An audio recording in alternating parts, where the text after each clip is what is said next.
Hello, everybody. Welcome into the Triple Threat Show. We are your hosts, Jeremy Lapidus, Mehrob Fatemi, and Nolan Jambor.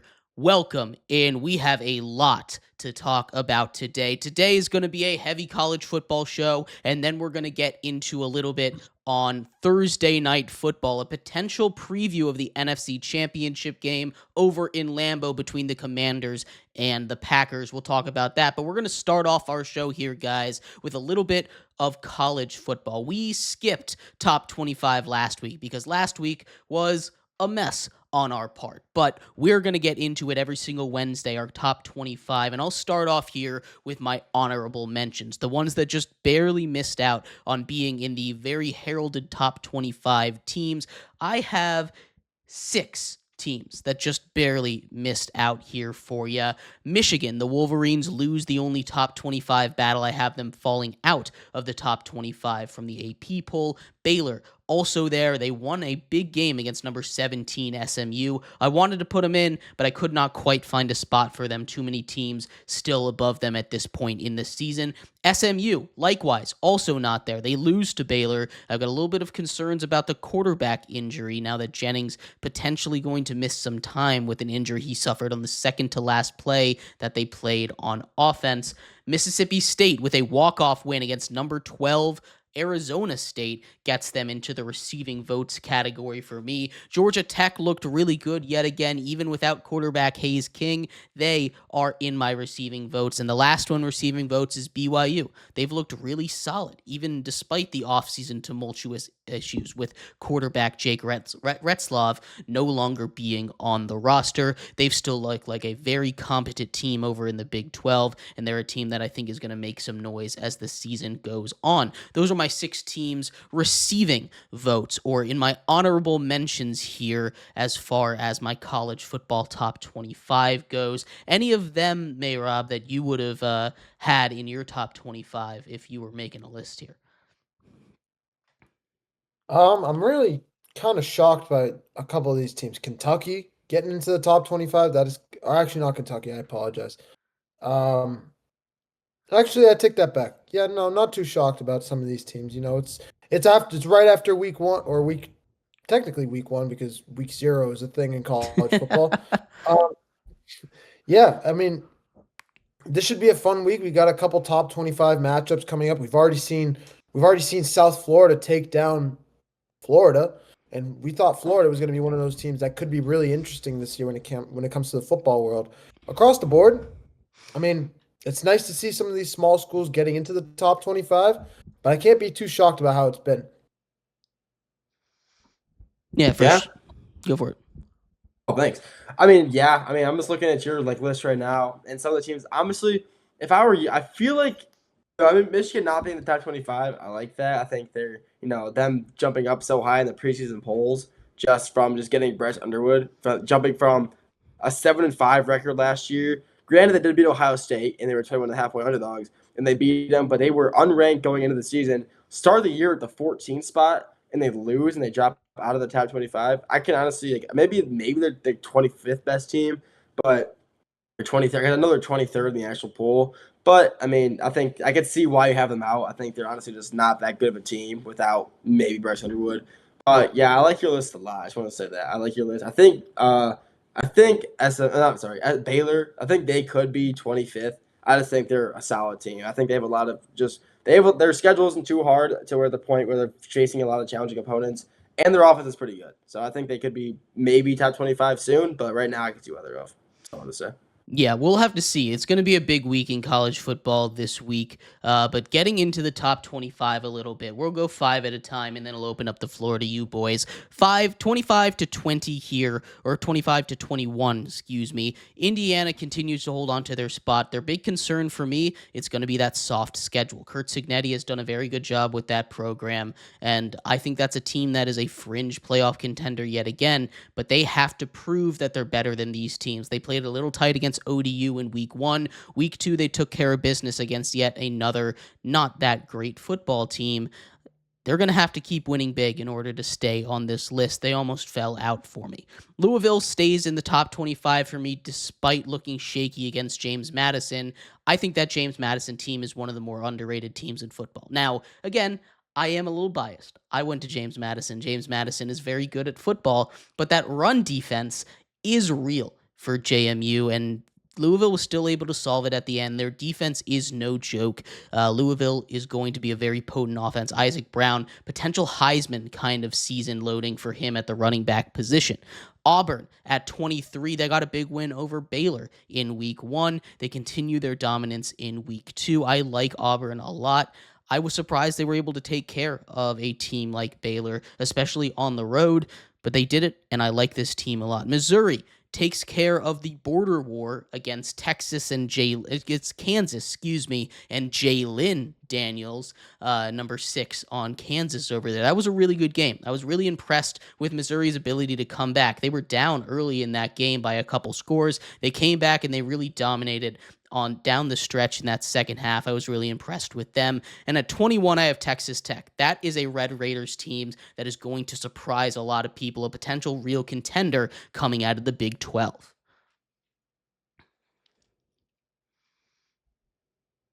Sure, I'll take it first. Louisville, you've been very up on Louisville the entire offseason, and even with their very close game against JMU, I still think they're still going to be probably, you have the top 25. I think they can be top 20 in these rankings by end of the week. I think that their offense, kind of like Baylor's, is just so well-rounded. They have a sleeper, like you love their quarterback. I forgot his name, but they have a great quarterback over there, and he makes weapons. He's kind of like Lamar Jackson, not really, but like people he's like the next coming of Lamar Jackson for Louisville. He's a great player, great athlete, makes plays. I also feel like college football is good when Auburn's good, and seeing them at 2-0 is always a good thing because I also have some friends who go to Auburn, and that's all they just believe that. They're like, Auburn football is so back. So I mean, I guess I'll take it from them. But if you're like it, I'm liking Auburn. I think they also have they just have a really well-rounded team. I think they'll be a good team in the very competitive SEC this year. Missouri, I feel like Missouri also could be a little higher. Missouri was a great team last year, 8-4, I believe, but they were top 10. They were a top 15 team at one point, and top 10, I believe. And they were I think they can honestly make their way back up there. They didn't really lose too many people in the portal, and their team is basically the same. So I think they can be higher towards the end of the week. And Texas Tech, I mean, I've really heard too much from Texas Tech. Obviously, I don't follow them too heavily. But if you have them at 21, there's a reason they're that high. So I'm gonna take your word for it and assume that they're legit.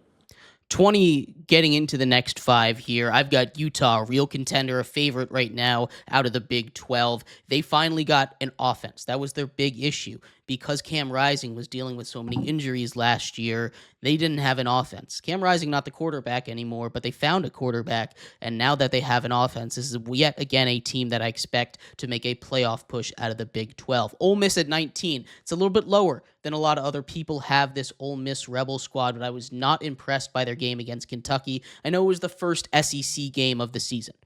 But still, that's not what you want to see when you're talking about a team that has playoff level expectations on them. They almost lost that game only by 7 to a Kentucky squad that seems forever to go 4-8 in the college in every single college football season.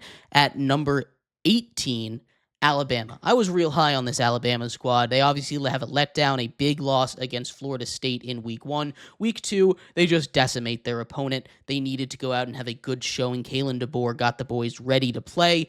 I think Florida State is a really good team, so I don't think that loss is going to age too poorly on Alabama, but they are going to have to claw their way back up into this playoff area. 17, I've got Texas A&M, Mehrob. This is an A&M team that finds a way to start off hot every year, but this is also a Texas A&M team that doesn't really know how to finish the season. They haven't quite had the finishes to the season the way that they want to go. We'll see what happens when they get into SEC play. Tennessee at number 16, rounding off this section. They've looked really good. Took care of business against Syracuse, a bad defense, and then took care of business against an FCS school, again, a bad defense. They get a real big test against Georgia, Mehrob, this week. That is going to be a huge, huge battle, probably the best game of this week, at least on paper. I'm very excited for that one. I mean, that's my game of the week right there, Jeremy. I mean, you got the number 6 in the top 25 right now. You got the number 6 Georgia Bulldogs going up against the Tennessee Volunteers. This is a classic, hard fought SEC rivalry, and I can't wait to see it. This is a Tennessee offense led by Joey Aguilar that's going to be really tough to beat. I mean, they're a really strong offense all around, very potent in terms of Aguilar throwing the ball. They have Star Thomas as their running back.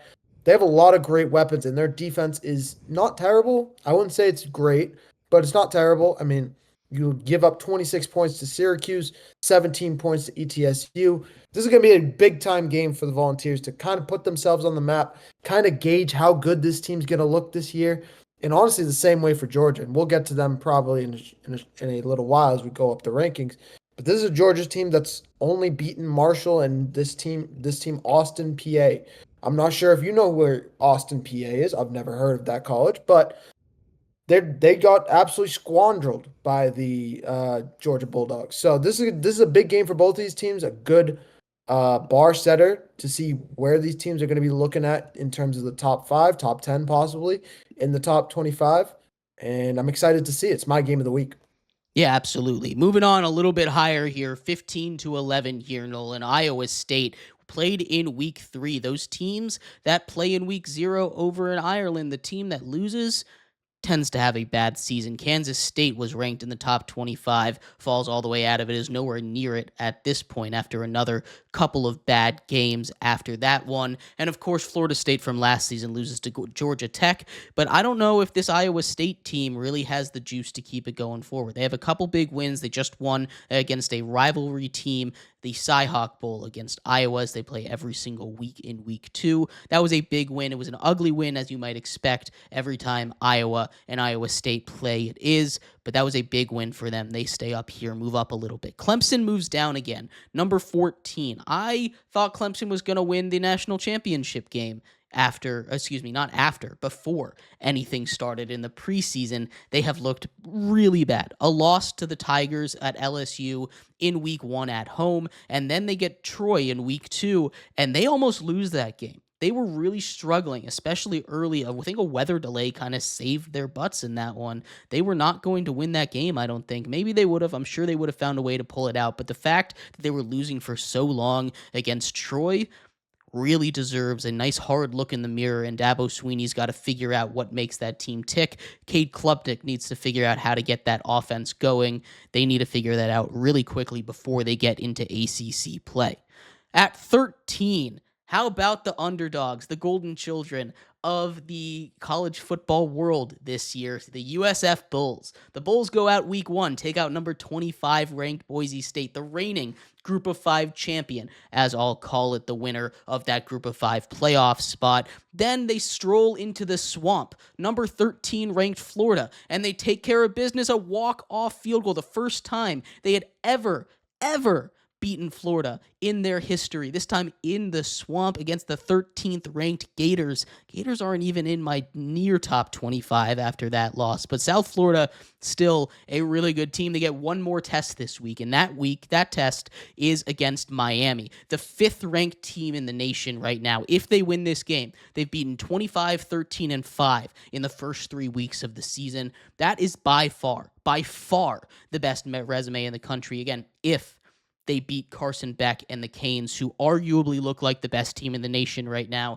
So that is not going to be an easy task at all. I don't expect them to get it done, but hypothetical game, play that game with me, Nolan, here. That is a huge win. How far up they could climb. They could potentially climb up, I think, to the top 5, where Miami is currently sitting right now if they get that win this week. Illinois at number 12. They've had very high stakes all season long. They win games. I don't think they should have won that game at Duke. Duke just kind of played themselves out of it. Too many turnovers, a muffed punt, 2 players wearing number 8 on a punt return, interceptions, fumbles, you name it. Everything that could have gone wrong went wrong for that Duke squad, and they lose that game in a game that really they dominated. And at number 11, I've got Oklahoma. The Sooners with the only top 25 victory in a top 25 versus top 25 matchup. They take care of Bryce Underwood and the Michigan Wolverines. John Mateer looks really good. he's a Heisman hopeful right now. Of course, it's a little early. We saw the Sooners start off hot last year in non-conference play, but they get a big win against Michigan, and this year I feel like is going to be a little bit different for the Sooners over there. Yeah, I mean, this honestly Oklahoma team is probably one of the best looking Oklahoma teams we've seen in a while. Like you said, they always start off pretty strong in non-conference play. Granted, they did just play Michigan, who at the time was ranked 14, so they obviously just beat a top 15 team, even though it's out of conference. It's still a top 15 team.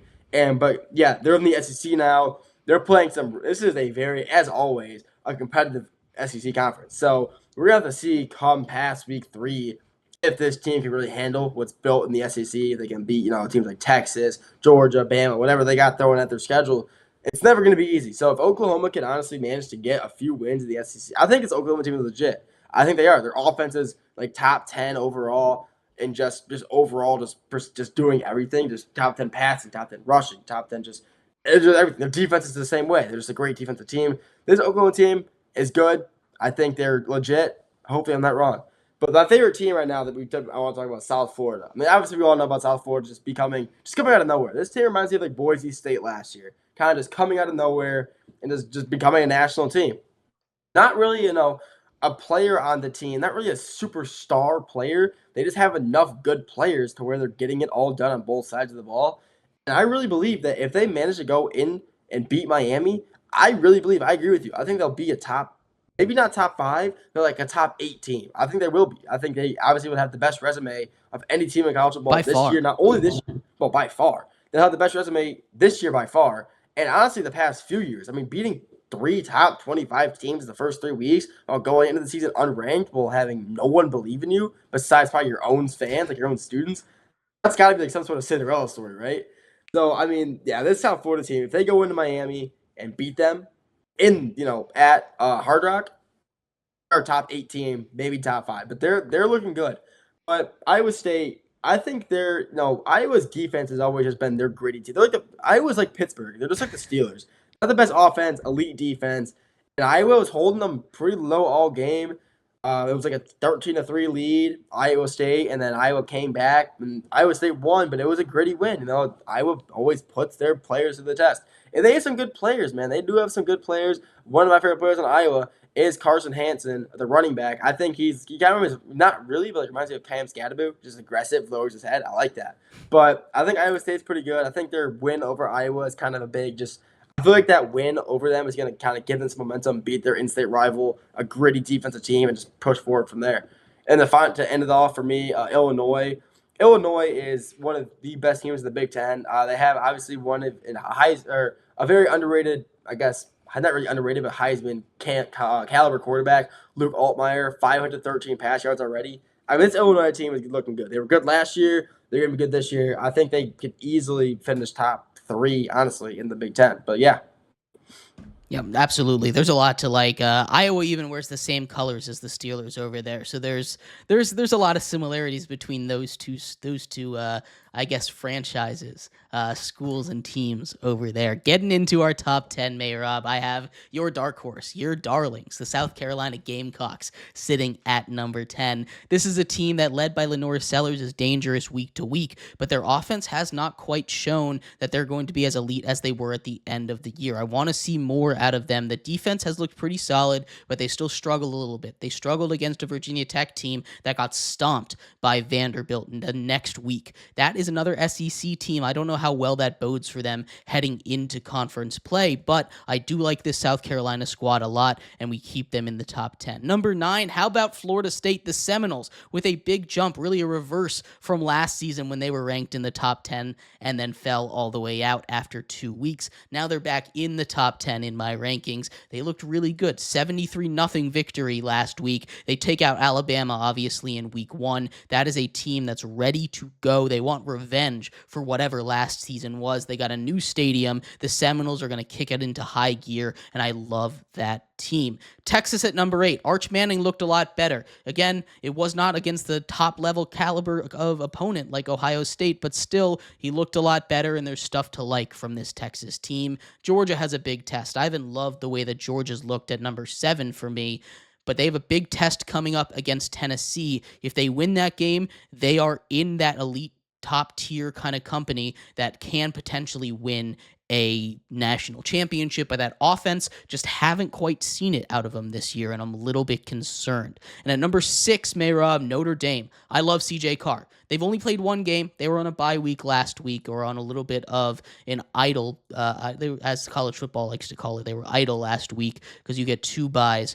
Notre Dame lost to Miami in a tight game. Miami looking like potentially the best team in college football right now. Not quite up there for me at number 1, but still in my top 5. Notre Dame looked really good. CJ Carr, the true freshman quarterback, really stepped up, played a great game of football there. They're at number 6 for me heading into week 3.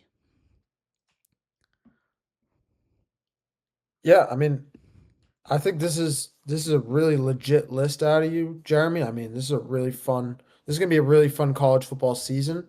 And I mean, I'm just one of those guys. I'm one of those guys that it's really tough to judge a team based on these last couple weeks so far. But I mean, based off what we've seen in terms of the competition some of these guys have faced, some of the teams these teams have played, I think this is a legit list, and I like it so far across the board. All right. Heading into the top 5, guys. This is when we really get down to it. Oregon with a massive win, massive against Gundy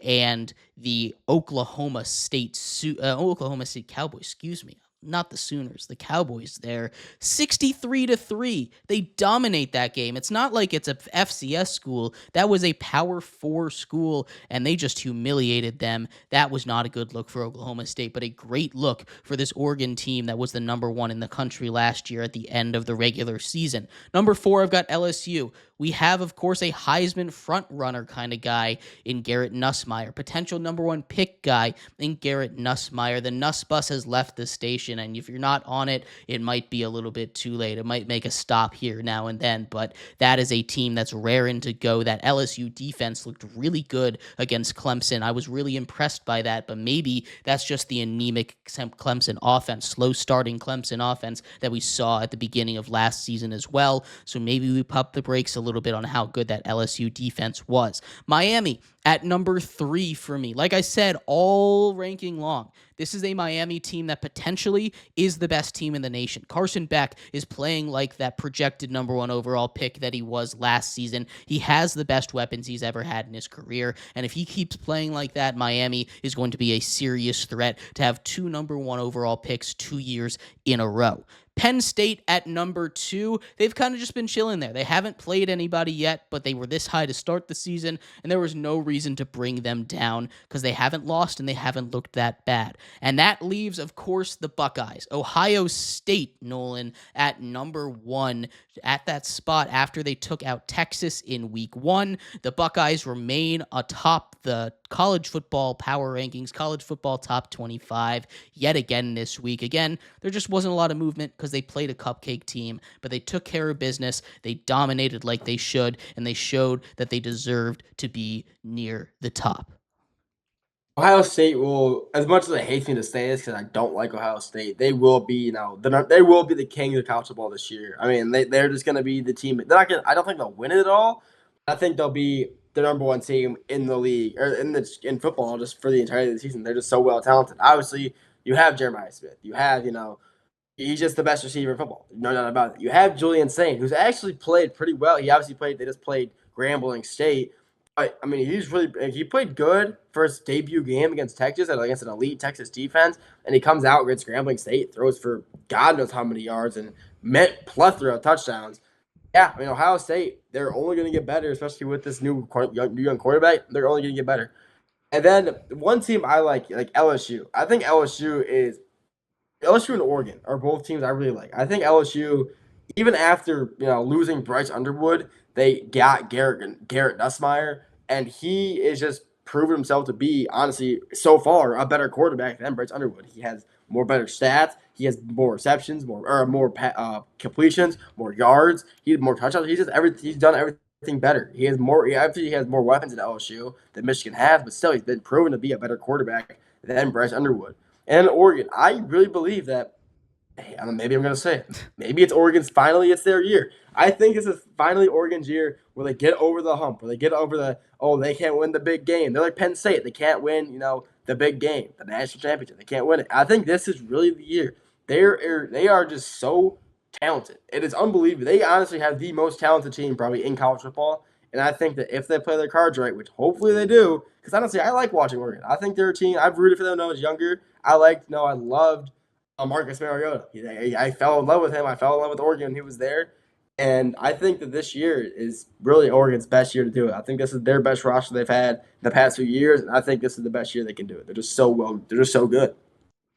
Absolutely. There's a lot to like about these teams at the top of the list here, but we are going to take a quick little transition here. We're going to move off of college football and on to Thursday night football.